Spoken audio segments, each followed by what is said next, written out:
Le vrai amour, c'est l'amour de soi. Le vrai amour, c'est la volonté de s'aimer.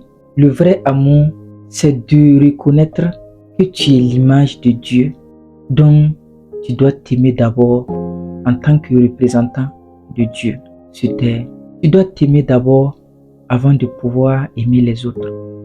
Parce que tu te demandes pourquoi je suis dans cette relation longtemps et que ça n'avance pas.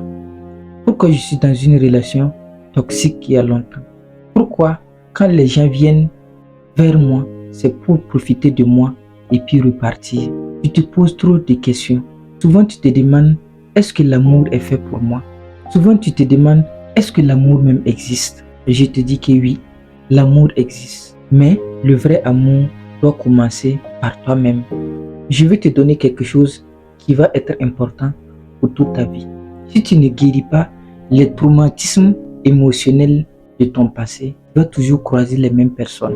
Une chose est de s'aimer, mais l'autre chose est de guérir les traumas du passé. En réalité, on ne cherche pas l'amour, mais on attire l'amour. On attire l'amour par la personne qu'on devient.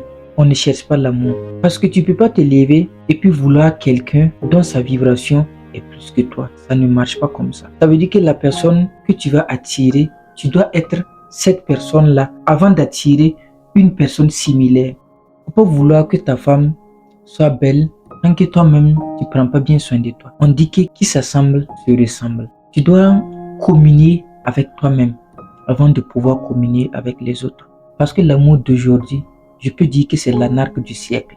Femme comme homme, on est tous devenus matérialistes. Nos relations sont devenues des relations par intérêt et non de vrai amour.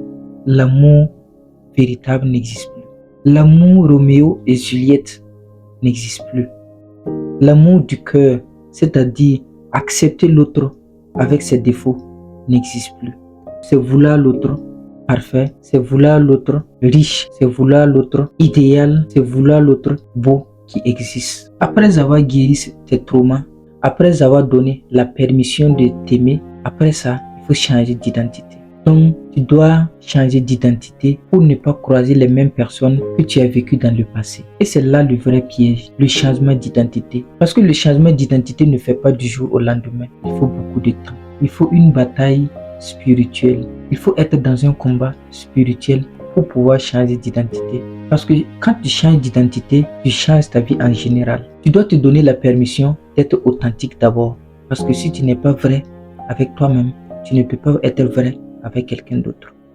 Tu dois te donner la permission tous les jours d'être soi-même, d'accepter tes défauts et changer tes habitudes. Parce que le changement d'habitude et le changement d'identité est différent. Moi, je peux décider de changer mes habitudes aujourd'hui, demain, après-demain. Ça, c'est ce qu'on appelle le changement d'habitude. Mais le changement d'identité est beaucoup plus complexe. Parce que tu dois répéter tes bonnes habitudes plusieurs fois pour pouvoir changer d'identité. Et quand tu vas changer d'identité, tu dois être convaincu soi-même de ton changement avant que les autres puissent constater le changement chez toi. Et tout ce qui est avantage qui suit ce changement vont tomber à toi. Mais on ne peut pas paraître pour changer d'identité. Il faut être soi-même. Il faut être authentique. Sinon, si tu refuses de changer d'identité, tu vas retomber sur les mêmes personnes que tu as croisées dans le passé. Donc, il faut changer d'identité. Le changement d'identité est très très important. Tu ne dois pas faire semblant. Parce que chaque action que tu mènes agit d'une manière ou d'une autre sur toi. Tu ne peux pas décider de blâmer quelqu'un que tu vas changer d'identité. Donc, la vie, c'est très complexe, la vie. Mais ce qui est sûr, quand tu es allié avec ce que tu dis, ce que tu fais et ce que tu es, tu vas voir que coûte que coûte, ta vie sera bien. Il n'y a pas une raison que tes trois actions, ce que tu dis, ce que tu fais et ce que tu es, se suivent et que ta vie ne sera pas sur le bon chemin. Ça n'existe pas d'abord. Mais tu ne peux pas faire semblant. Tu ne peux pas faire semblant en croyant que ça va marcher. Parce que tu ne peux pas blâmer Dieu. On ne peut pas blâmer Dieu. Il est là. Je peux appeler Dieu notre vraie nature. On doit réadapter à notre vraie nature. Sans ça, c'est plus compliqué pour nous d'atteindre ce qu'on appelle la joie de vivre. Donc, pour quitter dans tes relations toxiques, tu dois te donner la permission de t'aimer d'abord. Tu augmentes tes vibrations, tu vas voir que les gens que tu vas croiser, ils seront toujours dans une fréquence de vibration que toi et le courant va vite se passer. Mais il ne faut pas faire semblant de changer. Il faut changer véritablement. Parce que tu ne changes pas pour quelqu'un. Tu changes pour soi-même.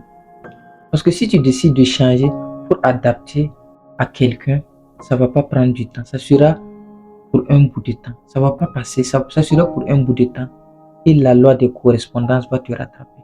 Donc, il faut changer. Cette personne t'a quitté, c'est pour te donner une leçon. Cette personne t'a quitté, c'est parce que tu n'es pas sur le bon chemin que Dieu te donne des leçons en quelque sorte. J'ai fait une vidéo sur l'aura qui est à quelque part comme ça que tu peux voir comment augmenter ton aura. Si tu arrives à augmenter ton aura, tu vas voir que tout sera bien. C'était tout pour cette vidéo. Si la vidéo t'a plu, n'oublie pas de me laisser un like. Si ce genre de contenu t'intéresse, abonne-toi à ma chaîne. À très vite.